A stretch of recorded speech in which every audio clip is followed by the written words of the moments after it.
নমস্কার সকলকে, hello everyone. আজকে আমরা শুরু করছি আমাদের আলোচনা। তার আগে ফ্যানের সুইচটা অফ করে নিই। তো সকলকে শুভ সন্ধ্যা। আজকে আমরা बांग्ला हिंदी दोनों भाषा आलोचना करब। सभी को नमस्ते, शुभ संध्या सभी को। आज हम हिंदी बंगाली दोनों लैंग्वेज में बातें करेंगे और आज भी बहुत इंपॉर्टेंट टॉपिक को लेकर आए हैं।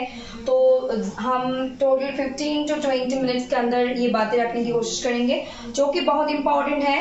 एंड शुरू करते हैं उससे पहले please do like comment share and subscribe to split literature and hit the bell icon so that you never miss an updates. ज्यादा से ज्यादा like comment share and subscribe कर दीजिए, जुड़े रहिए स्प्लिट लिटरेचर के साथ और बेल आइकन को प्रेस कर दीजिए ताकि आपसे कोई भी इंपॉर्टेंट अपडेट्स इन्फॉर्मेशन मिस ना हो आप लोगों से, तुम लोगों से। ठीक है, तो প্রচুর পরিমাণে লাইক কমেন্ট শেয়ার এবং সাবস্ক্রাইব করে দেখতে থাকুন স্প্লিট লিটারেচার আর বেল আইকনকে প্রেস করে রাখুন যাতে করে কোনো রকম কোনো গুরুত্বপূর্ণ আপডেটস বা ইনফরমেশন মিস না হয়ে যায়। Sorry for this interruption, connect করে নিলাম। तो आज भी हम हिंदी बंगाली दोनों लैंग्वेज में बातें करेंगे, तो पार्ट में करेंगे। उससे पहले क्या हेडलाइन है, क्या टॉपिक है, आज के क्या डेट है, ये सारी चीजों के बारे में बता देते हैं। तो पहले हम बंगाली में कहते हैं फिर हिंदी में कहते हैं, ठीक है। तो शुरू करते हैं। और ये ऐसा नहीं है कि हमने इस चीजों के बारे में पहले बात नहीं की। पीएचडी से रिलेटेड, असिस्टेंट प्रोफेसर के न्यू रूल्स एंड रेगुलेशन से रिलेटेड क्या क्या क्राइटेरिया है, क्या है नहीं है, सब कुछ हमने बताया। तो इस टाइम पे ये टॉपिक लेकर मैं क्यों आई, क्योंकि ये बहुत रेलिवेंट है।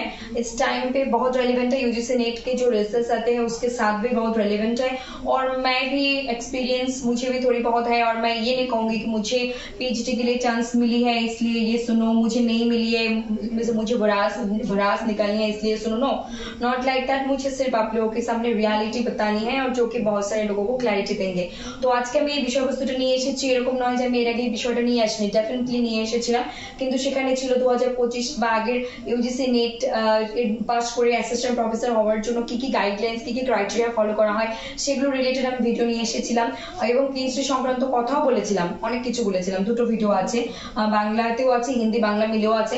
তো আজকে যেটা কথা বলবো সেটা একটু ডিফারেন্ট, শুধু পিএইচডি কে ফোকাস করবে আজকের বিষয়টা।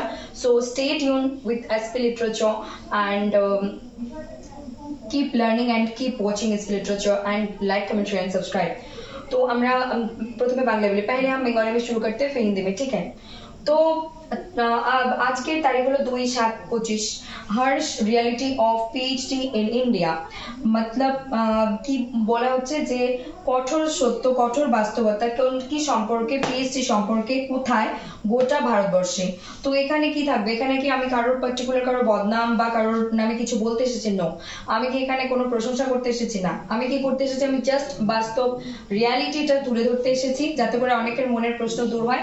আর বিশেষ করে সবার মনে একটা প্রশ্ন থাকে, আচ্ছা গ্র্যাজুয়েশনের পর মাস্টার্স করব না বিএড করব, বা এইচএস এর পর হায়ার সেকেন্ডারির পর ডিএলএড করব নাকি গ্র্যাজুয়েশনে যাব, আবার গ্র্যাজুয়েশনের পর বিএড করব নাকি হচ্ছে এমএ করব, গ্র্যাজুয়েশন পর এমএ করব নাকি বিএড করব, তারপর এমএ করার পর ভাবি যে নেটের জন্য যাব নাকি বিএড এর জন্য যাব।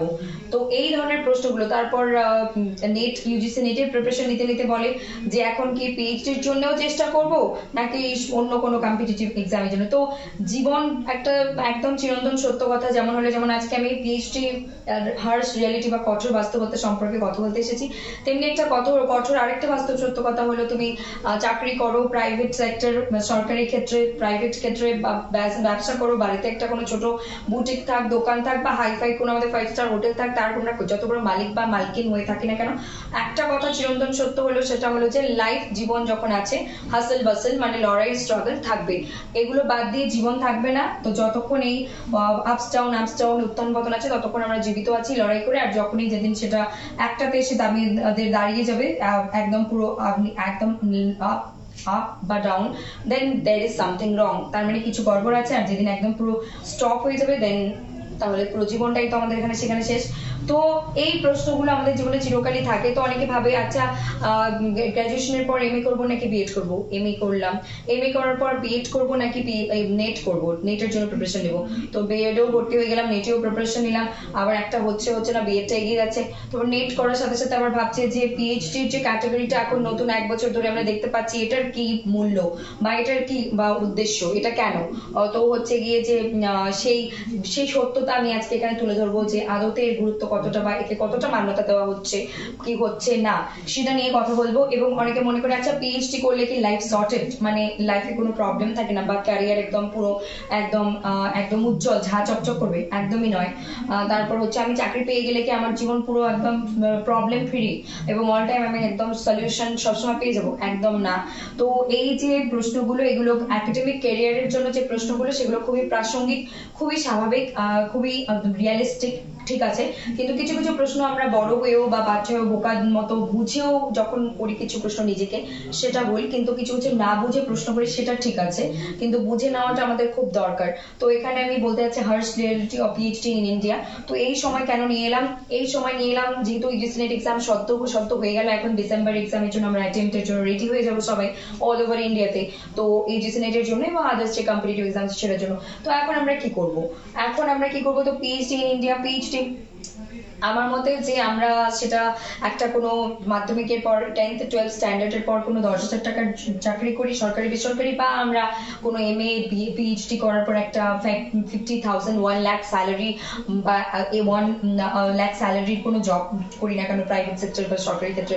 প্রবলেম সবসময় থাকবে, প্রবলেম ফ্রি লাইফ ইমাজিন করা বা প্রবলেম ফ্রি লাইফকে জীবনে আশা করা এটাই কোথাও না কোথাও একটা মরুভূমির মরীচিকার মতো, কারণ প্রবলেম ফ্রি কখনো লাইফ হয় না। প্রবলেম আজকে ভালো আছি, কালকে শরীর ভালো নাও থাকতে পারে, পরশু ভালো আছি, তারপরে নাও থাকতে পারে। তো প্রবলেম ফ্রি লাইফ কখনো হয় না। এই ধরনের life sorted, life is fulfilled, life is মানে খুব ভালো চলছে, এই ধরনের চাওয়া পাওয়া গুলো কোথাও না কোথায় মানে আমাদের কি যারা মানে কিছু আছে যারা চায় বেলা করে ঘুম থেকে উঠতে, খুব ভালো মানে বাপের বাড়িতেও থেকেছে শ্বশুর বাড়িতেও থেকেছে বা নিজের জীবনে বিজনেস করছে বা যাই করছে তার লাক্সারি লাইফ, সে বেলা 10টা 12টা ঘুম থেকে উঠছে, সে মানে হচ্ছে গিয়ে তার সবকিছু রেডি আছে, সে শুধু নিজের মতো করে ঘুরছে ফিরছে খাচ্ছে, সেরকম হাতে গোনা গুটি কয়েকজনই হবে সে বা তারা বলবে I am happy with my life and আমি যা চেয়েছি তাই পাচ্ছি, 12টায় ঘুম থেকে উঠতে চাচ্ছি উঠতে পারছি, আমার টাকা পয়সার জন্য নিজেকে খাটতে হয় না ভাবতে হয় না, এবং আমি যা যা চেয়েছি জীবনে খুব লাক্সারি লাইফ লিড করতে পারছি। তো এরকম মনে হয় আমার 140 কোটি বা 145 কোটি ভারতবর্ষের মধ্যে গুটি কয়েক বা 0.001%-এরও কম পাওয়া যাবে।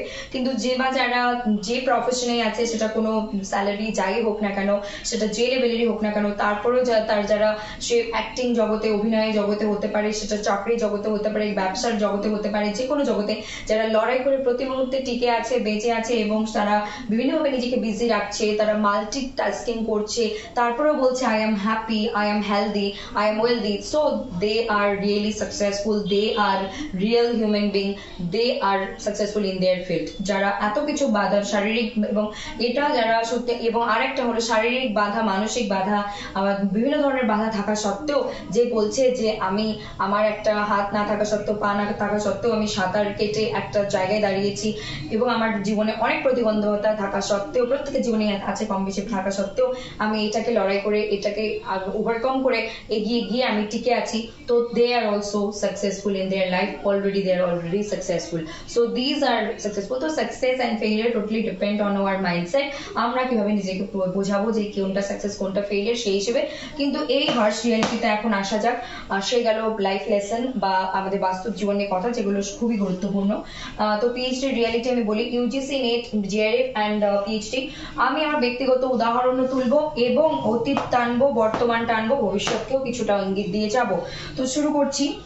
বিষয় হচ্ছে যে harsh reality of PhD in India. আমি 2022 সালে যখন ডব্লিউবি সেট কোয়ালিফাই করলাম, প্রথম আমার পিএইচডি ইন্টারভিউর এক্সপিরিয়েন্স ওয়েস্ট বেঙ্গলের বিশ্বভারতী ইউনিভার্সিটিতে, এবং সেখানে আমি ইউটিউব অ্যান্ড গুগলের হেল্প নিয়ে গিয়েছিলাম। No one is there to help me, আমার কারোর প্রয়োজনও ছিল না, মা বাবা আছে, ঈশ্বর আছে, আমি আছি, প্রকৃতি আছে, আর আমার ইউটিউব গুগল আছে, তো আমার কাছে আর কেউ না থাকলেও আমার কাছে যথেষ্ট।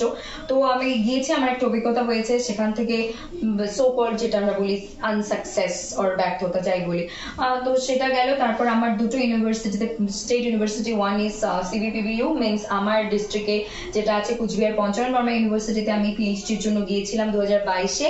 সেখানকার একটা এক্সপিরিয়েন্স এনেছি, এবার হয়েছে আমার ইন্টারভিউ, কোনোটাই রিটেন টেস্ট না, ইন্টারভিউ।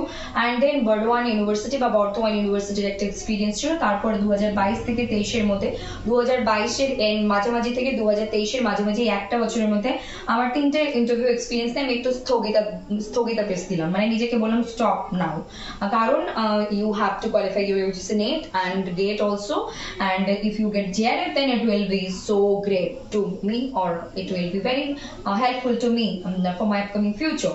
So আমি তখন পুরো 23-24 পুরো পরিবারে যাই, যা পরিস্থিতি তার জান প্রাণ লাগিয়ে দিলাম UGC NET এর জন্য। তো 7ই জানুয়ারি 2025-এর এক্সামের রেজাল্ট পাচ্ছি এলো। 2025-এ সফলভাবে কয়েকটা প্রশ্নের উত্তরের মানে কয়েকটা নাম্বারের জন্য JRF পাইনি, ঠিক আছে, UGC NET, and তারপর 17ই মার্চ আমরা রেজাল্ট পেলাম UGC NET এর, if I'm not wrong, and if I do anything wrong I'm sorry in advance, যদি আমি কিছু বলতে ভুল করে ফেলি তার জন্য আমি দুঃখিত। তারপর 17ই মার্চে আমাদের রেজাল্ট চলে এলো UGC NET এর, এবং তারপর গেটের রেজাল্ট পেলাম 19th মার্চ। 17ই মার্চ UGC NET এর রেজাল্ট, 7ই জানুয়ারি এক্সাম, 17ই মার্চ রেজাল্ট, দেন গেটের পরীক্ষা হলো ফেব্রুয়ারিতে, 19 মার্চ রেজাল্ট পেলাম, দুটোই কোয়ালিফাই করলাম।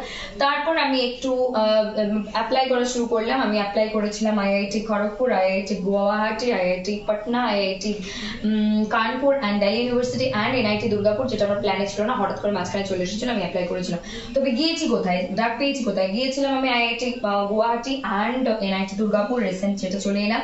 বাকি 4টে জায়গার মধ্যে দিল্লি ইউনিভার্সিটি বাদ দিয়ে বাকি 3টে মানে 4টের মধ্যে কেন আমি ডাক পাইনি, তার একটা বিগেস্ট রিজন, বড় কারণ হলো আমি তো কোনোদিন কেউ আমাকে বলার নেই, আমি নিজে মানে প্রথম যখন IIT কানপুরে ফার্স্ট অ্যাপ্লাই করলাম, তারপরে গুয়াহাটি, তারপর পরপর খড়গপুর, পাটনা, তো আমার ওখানে একটা রিসার্চ প্রপোজাল চাওয়া হয় যেটা আমি দেইনি, and maybe this is the biggest reason of my rejection of my form.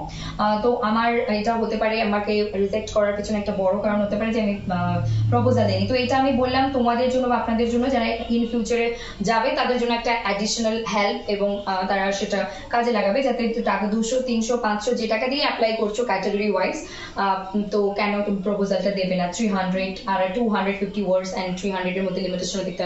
তো এখন আমি রেডি যে এরপর আমি যেখানে অ্যাপ্লাই করবো, যেখানে প্রপোজাল চাওয়া হবে, মানে একটা রিসার্চ প্রপোজালের একটা কিছু ওয়ার্ড চাওয়া হবে, সেটা আমি ডেফিনেটলি দেবো, যেটা আমি করেছি সেটা করবো না, ভুল করবো না। আর গুয়াহাটি থেকে ডাক পেয়েছিলাম, প্রপোজাল ওখানেও দেইনি, চেয়েছিল, হ্যাঁ সর্বত্রই চেয়েছিল, এইটাতে আমি দেইনি, কিন্তু ওখান থেকে ডাক পেয়েছি, গিয়েছিলাম, রিটেন টেস্ট অব্দি আমাদের ছিল, রেজাল্ট ছিল নন শর্টলিস্টেড। NIT দুর্গাপুর থেকে এলাম, সেখানে একটু অসুবিধে বোঝার ছিল, সেটা নিয়ে কথা বলছি না, তো আমি সেখানে সিলেক্ট হইনি। তো 5টা জায়গায় আমার মানে অভিজ্ঞতা হলো। তো এখন আমি কি BSc করবো না, ডেফিনেটলি করবো। আমি কি জবের জন্য ট্রাই করবো না, ডেফিনেটলি করবো। আমি কি আমার আপকামিং ফিউচারের জন্য লড়াই করবো না, ডেফিনেটলি করবো। যতক্ষণ আছি ততক্ষণ লড়াই তো করতেই হবে। তো এখন আমি একটু হয়তো নিজেকে আবারও একটু স্থগিতাদেশ দেবো এবং একটু ভাববো, এবার স্থগিতাদেশ 2-3 বছরের জন্য নয়, কিছুটা সময়ের জন্য, কয়েকটা মাসের জন্য হয়তো বা, এবং আমি আমার মানে একটু অন্যভাবে নিজেকে নিয়ে ভাববো এবার। যাই হোক, সেটা পরে শেয়ার করবো। সেটা গেল, এটা আমি ব্যক্তিগত উদাহরণ দিলাম। তো আমি এটা তুলে ধরার পিছনে কারণ হলো এই যে পাস্ট, অতীতে কি ছিল, অতীতে বহু বছর 20 বছর আগের গল্প তো সম্পূর্ণ আলাদা। আগে তো হায়ার এডুকেটেড পার্সন পাওয়া যেত না, ডেকে ডেকে নিয়ে এসে তাদেরকে স্কুল, কলেজের, ইউনিভার্সিটির পোস্টে দিয়ে দেওয়া হতো। কিন্তু এখনকার বিষয়টা লাস্ট 20 বছর ধরে, 25-30 বছর ধরে চলছে, শুরু লাস্ট 30 বছর ধরে, হ্যাঁ কম্পিটিশন শুরু হয়েছে, কিন্তু লাস্ট 10-15-20 বছরে কম্পিটিশনের মাত্রা বেড়ে গেছে। লাস্ট 5 বছরে তো দুর্দান্ত হারের মাত্রা বেড়ে গেছে কম্পিটিশনের, in everywhere, in every field, not only in India but also in the whole world.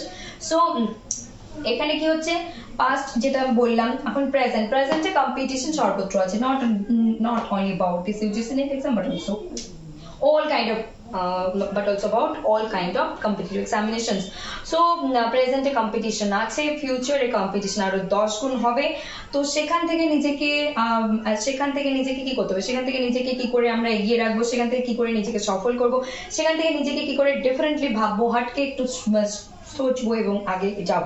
তো এখানে আমাদের এখন UGC NET লাস্ট 1 বছর থেকে আমরা দেখতে পাচ্ছি JRF দিচ্ছে, নেট দিচ্ছে, PhD দিচ্ছে। আগে জানতাম শুধু JRF and নেট, তো এখন এটাও দিচ্ছে, 3টে, খুব ভালো কথা দিচ্ছে যখন।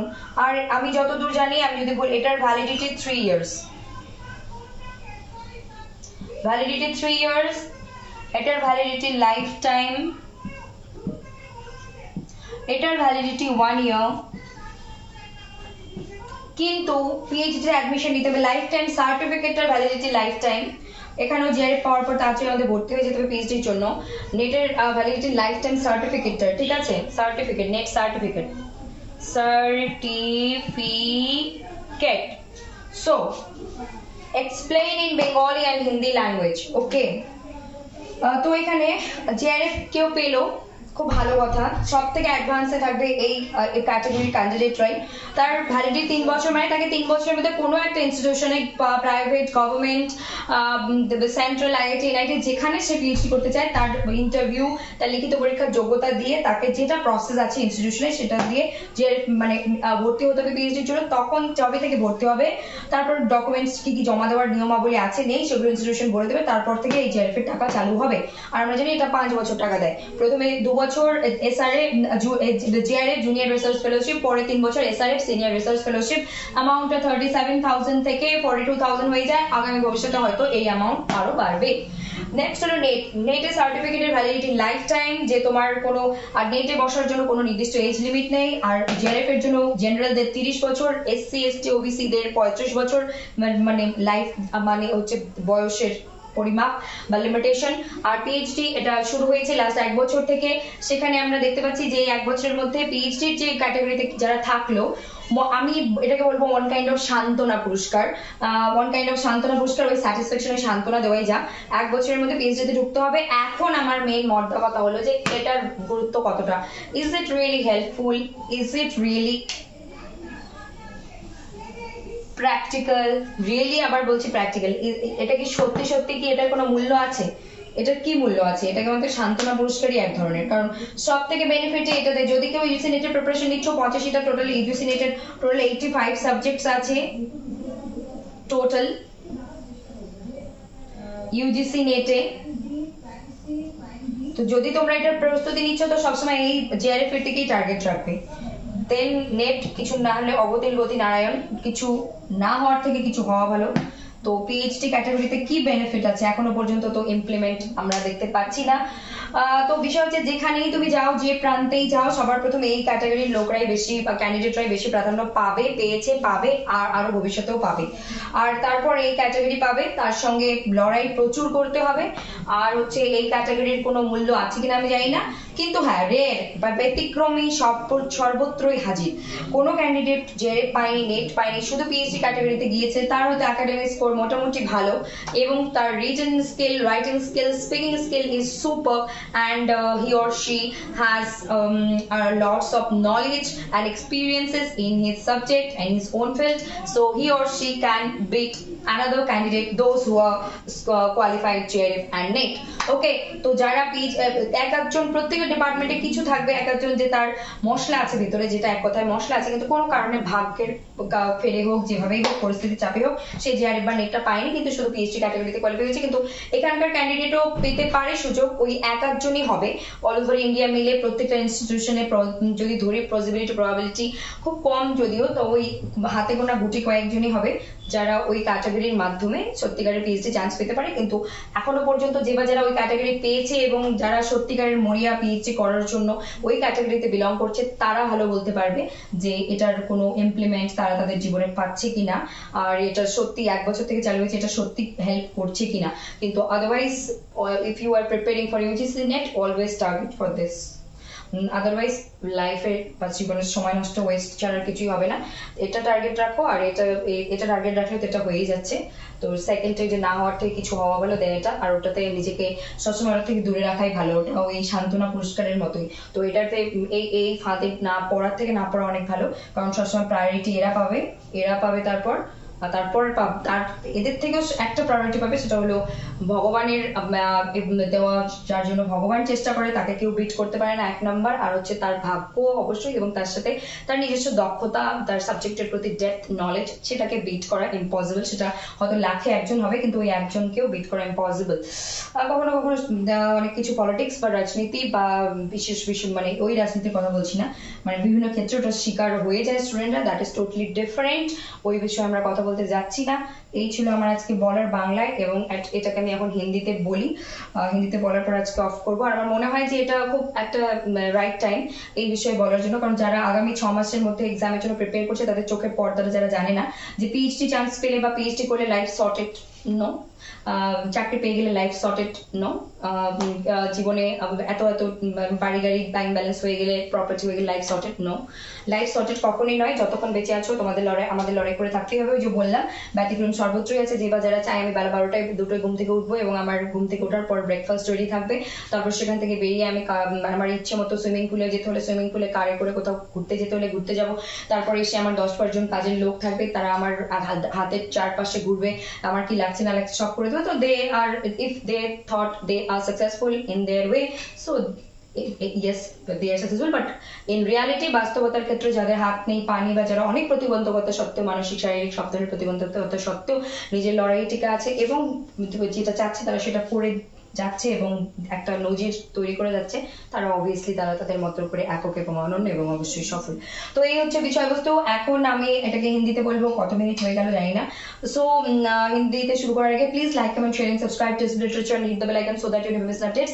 ज्यादा से ज्यादा like comment share and subscribe कर दीजिए, जुड़े रहिए इस लिटरेचर के साथ। প্রচুর পরিমাণে লাইক কমেंट शेयर एंड सब्सक्राइब করে দেখতে থাকুন লিটারেচার। আবারও বলবো এই ভিডিও কেন, যে কোনো ভিডিও ইস লিটারেচার যখন নিয়ে আসে কেউকে কখনো ইন্টেনশনালি কোনো রকম ভাবে কেউকে আঘাত করার জন্য বা কোনো রকম কাউকে কোনো রকম ভাবে মনের দিক থেকে কোনো রকম দিক থেকে হীনমন্যতায় ভোগানো বা আঘাত করার কোনো রকম ইন্টেনশন নিয়ে আসে না, আগেও আসেনি, এখনো আসে না, ইন ফিউচারও আসবে না। তো এখন আমরা চলে যাচ্ছি হিন্দিতে। सो टुडे आज जो डेट है 2 जुलाई 2025, हम आ चुके हैं महीने मतलब साल के मिड में आ चुके हैं, बाकी 6 महीने जाएंगे तो 2025 हमारे हाथ से गए। तो जो लोगों को लगता है कुछ नए करेंगे, कुछ अच्छे करेंगे, कुछ वैल्यू एडिशन करेंगे, so this is the right time to start, because कोई भी चीज शुरू करने के लिए कोई लेट नहीं है, जब आपका मन चाह रहे this is the right time. So आज के टॉपिक है harsh reality of PhD in India. मुझे आप लोगों को सच बताना है, रियलिटी को आपके सामने लेकर आना है। मुझे यहाँ पे किसी को क्रिटिसाइज या फिर किसी को नीचा दिखाने का कोई भी इंटेंशन कभी भी नहीं रहता है, आज भी नहीं है, इन फ्यूचर में भी नहीं रहेंगे। लेकिन being a human, being a candidate, being a student, मुझे तो इसके बारे में बतानी है, क्योंकि आपको मैं पास्ट बताऊंगी, प्रेजेंट बताऊंगी, फ्यूचर भी बताऊंगी। और यूजीसी नेट ने जो शुरू किए हैं जेआरएफ नेट के साथ साथ अब पीएचडी 3 कैटेगरी में, और this video will explain in Bengali and Hindi language, already done in Bengali language, now it's about Hindi language, and it is the time of talking in Hindi language. So PhD India. तो पहले तो बच्चे लोगों का सवाल होते हैं क्या, जब हम 10th स्टैंडर्ड में होते हैं, जिस भी हो, चाहे Bengali medium, Hindi medium, CBSE board, ICSE board, जिस भी बोर्ड से हम बिलोंग करें, सबसे ज्यादा पहला सवाल 10th के बाद, 10th स्टैंडर्ड के बाद 12th करेंगे। This time one confusion is there, science लेंगे या आर्ट्स लेंगे या कॉमर्स लेंगे। ये तो पिछले 20 साल 30 साल से चल रहे हैं। लेकिन फिर जब 12th स्टैंडर्ड खत्म हो जाते हैं आर्ट्स साइंस कॉमर्स में, then our question is D El Ed, मतलब प्राइमरी स्कूल टीचर बनने के लिए डीएलएड देंगे या फिर हम ग्रेजुएशन के लिए आगे बढ़ेंगे। देन ग्रेजुएशन अगर कर लेते हैं, then another question is MA करेंगे या फिर बीएड करेंगे। देन एमए करने के बाद अनदर क्वेश्चन इज बीएड करेंगे या फिर यूजीसी नेट के लिए प्रिपेयर होंगे। देन यूजीसी नेट के लिए प्रिपेयर होते होते बीएड तो चल रहे हैं जिस लोगों ने कर रहे हैं, then another question is PhD में एंट्री ले नेट होते होते, या फिर जॉब के लिए ट्राई करे, कुछ अदर्स ट्राई करे। ऐसे क्वेश्चंस हमेशा रहता है। जिनको लगता है कि पीएचडी में चांस मिल गए तो लाइफ इज सॉर्टेड, जिनको लगता है कि नौकरी मिल जाए, गवर्नमेंट, लाइफ इज सक्सेसफुल, जिनको लगता है कि जिंदगी में कुछ पैसे, बंगलो, घर, बारी, प्रॉपर्टी हो जाए तो life is problem free, all these myth, all these are illusions. ये सिर्फ आप लोगों का भ्रम है, क्योंकि जो इंसान है जब तक हम जीवित है एक ही चीज सच है कि प्रॉब्लम फ्री लाइफ कभी हो ही नहीं सकती। आज आपकी जिंदगी में खुशी ज्यादा है तो कल गम ज्यादा हो सकता है, कल गम नहीं है तो परसों आ सकता है। तो लाइफ में अगर आप जीवित हो तो एक चीज तो सही है कि आपका emotional, economical, physical, mental health and सभी सारी चीजें अप्स डाउन होते रहेंगे। It means you are alive. When आपका लाइफ में कोई भी प्रॉब्लम नहीं होंगे, it means there is something wrong, and when stop, everything is stop, you are not alive. Okay, so problem तो हर एक के लाइफ में है, और आई थिंक ये प्रॉब्लम होना बहुत जरूरी है। प्रॉब्लम होते हैं तभी तो हम सोल्यूशन को लेकर आते हैं और आने वाली जिंदगी में आगे बढ़ पाते हैं। तो 85 सब्जेक्ट्स है यूजीसी नेट के टोटल। इस बार पास्ट में जो थे 30 साल के पहले की, 20 साल 30 साल के पहले की बात करूं, मिनिमम 30 साल पहले की बात करूं, तो पहले जो एजुकेटेड पर्सन थे उनको बुला कर स्कूल्स में, कॉलेजेस में बिठाया गया था कि आप इस पोस्ट में जॉब करो, आप उस पोस्ट में जॉब करो, क्योंकि आपका जैसा तो कोई हायर एजुकेटेड पर्सन है ही नहीं हमारे गांव में, हमारे शहरों में। This kind of situation was there. I am talking about past 30 years, जो मतलब 30 इयर्स बैक हम चले गए, उसके बारे में। फिर प्रेजेंट के बारे में बताएं। प्रेजेंट में तो लास्ट 20 साल से कंपटीशन हाई हुए हैं। लास्ट 5 साल में तो कंपटीशन मानो यहाँ से यहाँ तक आ गए हैं, कंपटीशन बहुत ज्यादा हाई है। और फ्यूचर तो और भी टफ होने वाले हैं, फ्यूचर और भी बहुत बहुत बहुत ज्यादा टफ होने वाले हैं। लेकिन फ्यूचर में टफ जितने हैं, मल्टी डिसिप्लिनरी वर्क्स भी बहुत सारे हैं, मल्टीटास्किंग आप कर सकते हो। आप अपने 10th 12th 7th 8th standard में ही आप बहुत कुछ कर सकते हो, क्योंकि इंटरनेट की जिस तरह से लास्ट 5 to 7 ईयर्स से इंक्रीज हुई है, इतना ज्यादा फैला हुआ इन डिजिटल इंडिया कभी थे ही नहीं। लेकिन आपके हाथ में अभी बहुत अस्त्र शस्त्र है बहुत कुछ करने के लिए, लेकिन कंपटीशन भी हर फील्ड में आपको देखने को मिलेंगे। Not only about this UGC NET exam but also about all kind of things in this whole world if you want to survive in your life. So another is that PhD in India. So मैं अपनी personal life के बारे में बताऊं। 2022 में जब WBSET it means West Bengal State Eligibility Test मैंने qualify की थी, मैंने पहली बार जिंदगी में पीएचडी इंटरव्यू के लिए गई थी central university in West Bengal, that is Visva Bharati, which is Santiniketan Bolpur, and our Nobel laureate Rabindranath Tagore in 1913 he is the prominent figure, or he was the prominent figure of this विश्व भारती. So रविंद्रनाथ टैगोर, वहां पे विश्व भारती में मुझे पहले इंटरव्यू के लिए एक्सपीरियंस हुई। मैं सफल नहीं हुई, असफल हुई, this are not the main thing, but मुझे सीखने को मिली, this is the most important thing. उसके बाद मुझे मेरी डिस्ट्रिक्ट में कुछ बिहार पंचरण वर्मा यूनिवर्सिटी में मैंने पीएचडी के लिए गई, वहां पे इंटरव्यू भी एक्सपीरियंस बहुत अच्छी थी। उसके बाद मुझे Burdwan university, Bardhaman in Bengali, Burdwan in English, Burdwan university पे एक्सपीरियंस है। उसके बाद मैंने गैप ली 2020 से 2023, 1 ईयर हो गए। फिर मैंने 2 साल की गैप ली। फिर उसके बाद मैंने यूजीसी नेट एंड गेट को क्लियर कर ली 2025 में, एंड उसके बाद मैंने अप्लाई किया IIT Kanpur, IIT Guwahati, IIT Kharagpur, IIT Patna and Delhi university, and another one is NIT Durgapur, जो कि मेरे लिस्ट में थे ही नहीं, अचानक से हो गए थे। बट मैं एक सिली मिस्टेक कहूँ, not it is not silly mistake, it is a big mistake, but which is I really don't know. मुझे नहीं पता थे उसके बारे में कि आप जब अप्लाई करोगे IIT में आपको प्रपोजल के कुछ अपलोड करना जरूरी है, वो मैंने हर जगह पे अवॉइड की। और वो आपको पता है IIT के सभी इंस्टीट्यूशन में जो रूल्स एंड रेगुलेशंस है उसको मानना बहुत जरूरी है, लेकिन मैंने नहीं मानी। लेकिन फिर मुझे IIT गुवाहाटी से कॉल आई और रिटन टेस्ट दी, और they publish there result, non shortlisted, किसी को भी नहीं लिए बाय द वे। फिर उसके बाद मैं NIT दुर्गापुर में गई, वहां पे मुझे रिटन टेस्ट इंटरव्यू दोनों के एक्सपीरियंस थे, बहुत अच्छी एक्सपीरियंस थे, और मेरी सिलेक्शन नहीं हुई। इसके लिए मैं भड़ास निकालूंगी आपके सामने। No, I am not that kind of person. मुझे सिर्फ आप लोगों को सही चीज दिखाना है, सच दिखाना है। और उसके बाद मुझे अभी थोड़े दिन अपने लाइफ के लिए, मतलब 2 साल नहीं, थोड़े कुछ महीने के लिए मैं शायद गैप लूंगी। मुझे कुछ और तरीके से खुद के लाइफ को प्रिपेयर करनी है, जो कि मैं आप लोगों के साथ बाद में शेयर करूंगी। सो PhD मुझे करनी है, डेफिनेटली करनी है, बट मैं इस तरीके की इंसान हूँ, जॉब भी चाहिए, PhD भी चाहिए, फैमिली भी चाहिए, सब कुछ चाहिए, लेकिन सबसे पहले मुझे खुद को जीवित रखना है, अपने फैमिली के साथ जीवित रहनी है, स्वस्थ रहनी है। उसके साथ एक मतलब मुझे mental peace, economical peace, physical peace, मुझे पीस चाहिए पहले। उसके साथ साथ मैं बाकी सारी चीजें कर लूंगी। और हाँ, कभी कभी अगर ट्राई कर रहे नहीं हो रहे तो लाइफ के ऊपर खपा हो जाएंगे। No, this is not right. तो अभी तो ये क्या है, और अभी जो यूजीसी नेट लास्ट 1 साल से शुरू किया है, net, JRF net and PhD। सो मुझे आप लोगों को ये चीज के बारे में बताना है, व्हाट इज द फंडा of this category or this division, and I'm going to explain it right now.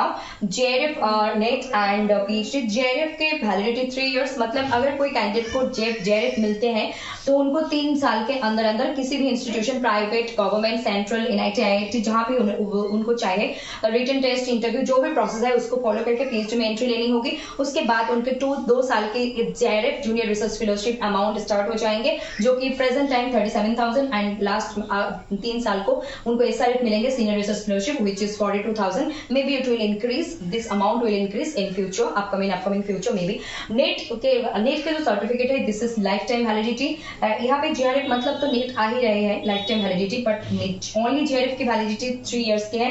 और ये JRF 30 इयर्स मतलब जिनका एज जनरल कैटेगरी के 30 साल के बाद वो लोग अप्लाई नहीं कर सकते JRF के लिए, सिर्फ नेट के लिए कर सकते हैं. और 35 के बाद NET SC ST OBC 35 age के बाद वो JRF के लिए अप्लाई नहीं कर सकते हैं. This is the age limitation of general category and SC category. And NET के लिए कोई एज लिमिटेशन नहीं है, तो आपका एलिजिबल हो, MA है तो आप एलिजिबल हो नेट के लिए अपियर करने के लिए, तो आप कभी भी कर सकते हो और आपका कोई उम्र वहां पे नहीं दिए हुए. लेकिन सभी लोगों को पता है कोई 65 उम्र के लोग तो नेट में अप्लाई नहीं करेंगे. हो भी सकता है, इस दुनिया में बहुत कुछ हो सकता है. तो नेट के सर्टिफिकेट की वैलिडिटी है लाइफ टाइम और PhD की वैलिडिटी है 1 ईयर. इस जिनको PhD कैटेगरी में मिले हैं उनको 1 साल के अंदर अंदर किसी भी इंस्टीट्यूशन में PhD के लिए एंट्री लेनी होगी, अदरवाइज उनकी जो 1 साल की वैलिडिटी है वो खत्म हो जाएगी. So I am going to tell you about the harsh reality of this category.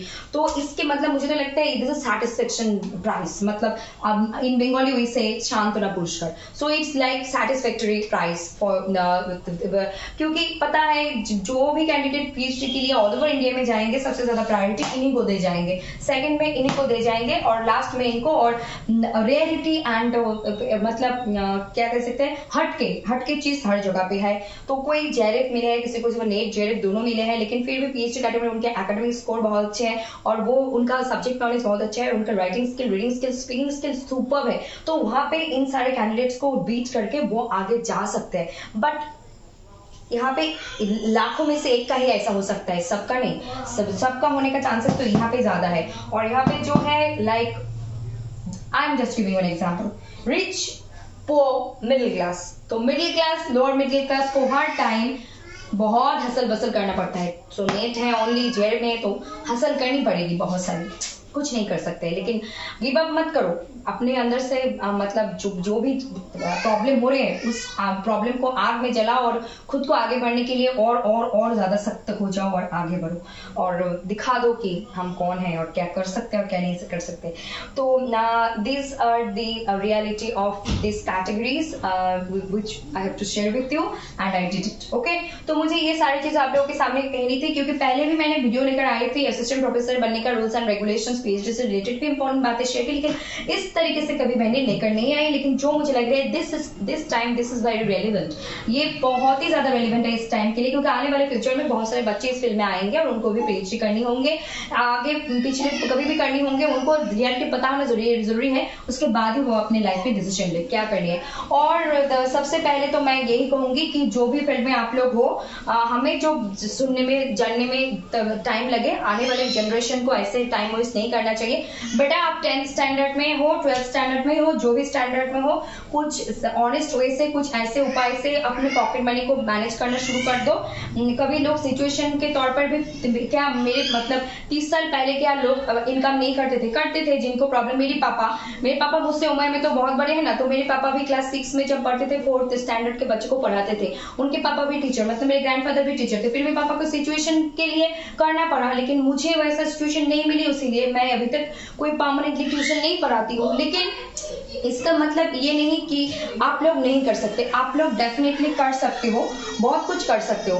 तो मुझे यही कहना है कि आने वाले फ्यूचर में बहुत ज्यादा कंपटीशन होगी. सबसे ज्यादा मेन प्रॉब्लम का सोल्यूशन है पैसा. तो आप जिस भी फील्ड में जाना चाहो, आपको टाइम देने होंगे, 2 साल 1 साल, मतलब जहाँ पे जो है, लेकिन सबसे ज्यादा इंपॉर्टेंट पैसा चाहिए, हेल्दी वेल्दी रहना चाहिए और साथ में आपको पढ़ना चाहिए, नॉलेज गेन करना चाहिए और साथ में पैसा जरूरी है, क्योंकि आप यहाँ से वहां तक जाओगे, एक कप चाय भी पियोगे तो पैसा इज मस्ट. तो जो भी करो, मैं तो यही कहूंगी कि आप लोग 7th स्टैंडर्ड 10th स्टैंडर्ड से रहते ही कुछ पैसे कमाना सीखो, जो कि ऑनेस्ट वे में. आपका पॉकेट मनी आप खुद निकालो और आप जिंदगी में ठोकर खाओ, आगे बढ़ो, सीखो, स्टॉप मत रहो, मतलब रुको मत, आगे बढ़ते रहो. So that's it for today. Thank you very much. Do like, comment, share and subscribe to Literature and hit the bell icon so that you never miss an updates.